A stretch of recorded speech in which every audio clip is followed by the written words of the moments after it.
और स्कल का एक्सरे तो निकलता ही निकलता है immediately. Without that you don't write a medico legal case. अब नंबर 1, अब ये जो माननीय रोहन रॉय हैं, ये इनके फियांसी हैं, और ये वहां हॉस्पिटल नहीं गए हैं. ये कह रहे हैं कि हम वहां गए, हमारे दोस्त वगैरह लोग लेके चले गए, जो 3-4 दोस्त थे, जो मुंह बोले भाई, और ये सब जो कहानी इन्होंने बनाया है कि ये लेके वहां पर चले गए. अब जब बॉडी वहां पर पहुंची होगी, तो जो आपने कहा पहला काम ये करना है कि भाई ये एक्सीडेंट का केस है, इन्हीं के हिसाब से चल रहे हैं, जो पुलिस कह रही है और ये रोहन राय कह रहा है, इसी के हिसाब से चल रहे हैं हम लोग. कि जब ये गिरी और फिर बॉडी को इसके दोस्त लेकर के गए हॉस्पिटल, तो हॉस्पिटल में पहला काम ये होना चाहिए था जो आपने अभी बताया. तो क्या पहला काम दिशा के साथ ये हुआ, और अगर ये हुआ तो उसकी सबूत क्या है? तो मेडिको लीगल रिपोर्ट भी वहां पर दर्ज होगा. That is very important. अभी तो दिशा सरवाइव कर रही है, या ब्राउड डेट डिक्लेयर करना है, या जो भी करना है, ये अभी उसका परीक्षण होगा ना. हाँ, यस. तो मेडिको लीगल रिपोर्ट जो कैजुअलिटी मेडिकल ऑफिसर लिखता है, वो बहुत बहुत इंपॉर्टेंट हो जाती है. That is the first encounter after the injury. Injury के बाद डॉक्टर कुशवाहा कुछ बोल रहे हैं. अब मैं यही कह रहा हूं कि medico legal report and postmortem, इस दोनों को कंपेयर करना पड़ेगा. यस, मैच हो रहा है इनके दोनों. वो दोनों में बहुत सारी डिस्क्रिपेंसीज हैं, क्योंकि जो पोस्टमार्टम होगा वो मेडिको लीगल रिपोर्ट का एक प्रकार का एक्सटेंशन होगा मेरे ख्याल से. राइट. डॉक्टर कुशवाहा कुछ बोल रहे हैं. देखिए, इस पूरे केस में या किसी भी ऐसे मेडिको लीगल केस में 3 बहुत महत्वपूर्ण बिंदु हैं, जिनके अंदर आपको देखना है कि कंसिस्टेंसी और रिलेशनशिप कैसा है, और उसके अंदर जो फैक्ट्स दिए गए हैं वो मैच कर रहे हैं, नहीं कर रहे हैं. ये वहीं से ही आपको अंदाजा लगेगा कि क्या इसके अंदर कोई फाउल प्ले है या नहीं है, या इस केस का कोई जो है बदलाव किया जा रहा है, इसके अंदर जानबूझ करके कोई गड़बड़ी की जा रही है. ये सबसे पता लगता है. पहला चीज होता है कि जब वो पेशेंट को गिरने के बाद हॉस्पिटल ले जाया गया, तो मैं ये मान के चलता हूँ कि दोस्त लेके गए, जैसा आपने बताया, भाई मुंह बोले भाई और जो भी थे, तो इसका मतलब ये है कि उस टाइम में पुलिस अकम्पनी नहीं कर रही थी. In that case the first thing that is to be done is, जब पेशेंट आता है, जो कैजुअलिटी मेडिकल ऑफिसर होता है, वो सबसे पहले ये असेस करता है कि बंदा जिंदा है या मर गया. पहला चीज असेसमेंट, साइंस ऑफ लाइफ देखेगा. साइंस ऑफ लाइफ मौजूद है या नहीं मौजूद है.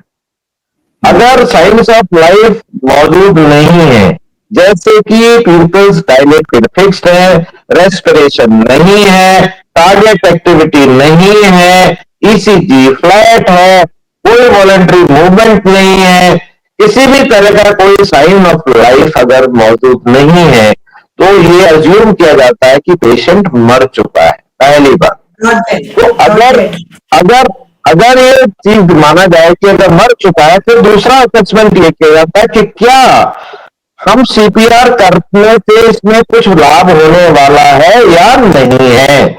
यानी कि वो मरा है अगर 5 मिनट पहले, 2 मिनट पहले, तो अलग बात है, और अगर आधा घंटा पहले मरा है तो अलग बात.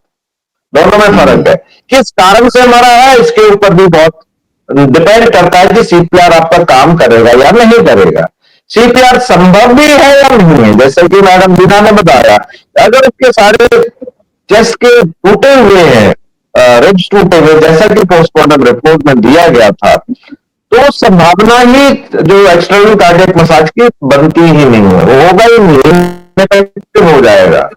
तो कहने का मतलब है, एक तो टाइम पीरियड कितना है, टाइम पीरियड कितना हुआ है, उसके ऊपर जिंदा है या मर गया, सीपीआर संभव है या नहीं है, ये असेसमेंट होता है. अब अगली कार्रवाई आती है मेडिको लीगल वाली. क्योंकि ये केस किसी के द्वारा लाया गया था, और ये अनयूजुअल डेथ या कह लीजिए कि अननेचुरल डेथ के कारण है, तो ये लाजमी है कि वहां का जो डॉक्टर है सबसे पहले पुलिस इंफॉर्मेशन देगा, यानी जो मेडिकल लीगल रिपोर्ट प्रिपेयर करेगा, मेडिकल लीगल रजिस्टर होता है एक, उसके अंदर एंट्री की जाती है और मेडिकल लीगल रिपोर्ट पूरी बनेगी। उसमें सारा डिटेल पेशेंट का आइडेंटिटी से लेकर के उसके इंजरी से लेकर के सारी चीजें डिटेल में and virtually giving a provisional delivery, इसमें कॉज ऑफ डेथ भी क्या हो सकता है उसकी संभावना भी लिखी जाती है।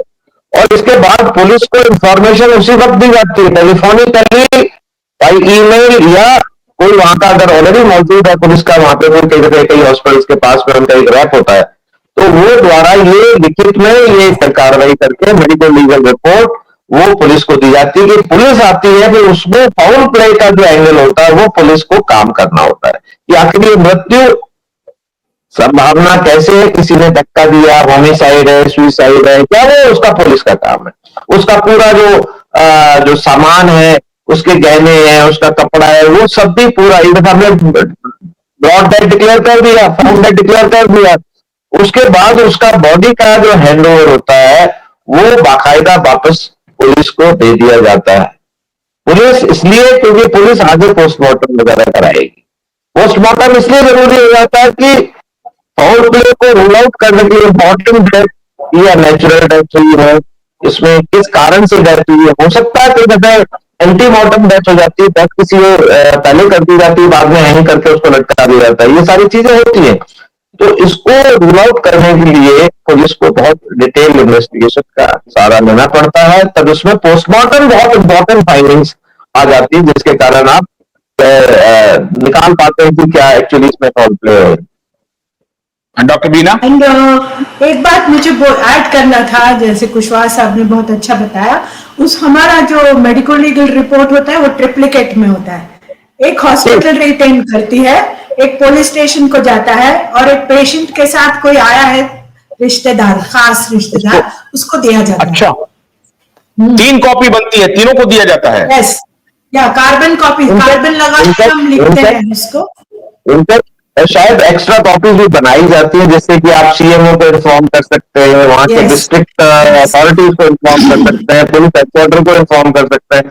तो इसमें मतलब 3 या 3 से अधिक कॉपीज बनती हैं जो कंसर्न अथॉरिटीज हैं, जिसको कि इस केस के देना बाद में भी होगा, उनको ये इन्फॉर्मेशन जाती है।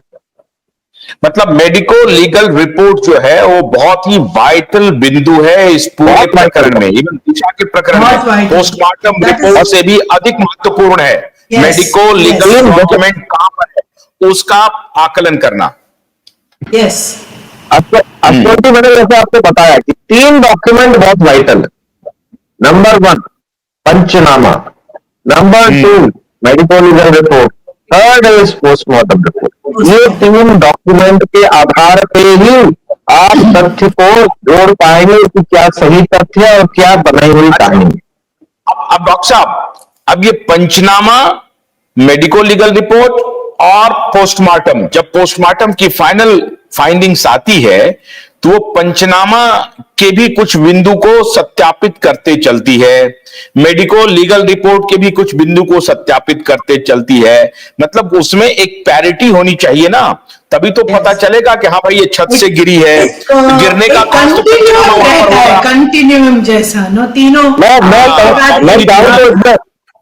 मैं चाहूँ तो इसमें 2 चीजें और ऐड करना चाहता हूं, बल्कि एक होता है विसरा एनालिसिस जो बाद में रिपोर्ट आती है, केमिकल एनालिसिस है वो रिपोर्ट बाद में आती है, और एक होता है जो आपके कपड़े, ब्लड, सीमेन, थूक, ये सारी चीजें हैं, इनके सैंपल्स भी होते हैं, फिंगरप्रिंट्स, इन सबके सैंपल्स भी होते हैं जो कि उसको पुलिस को कलेक्ट करना होता है जब पंचनामा वगैरह करती है, जिससे कि ये पूरे केस को स्टडी करने में और जो सही तथ्य को लाने में मदद हो सके। अच्छा डॉक्टर बीना, अब तो हो गई मेडिको लीगल की तो बात हो गई। हाँ, आप इसमें और कुछ बोले तब मैं पोस्टमार्टम।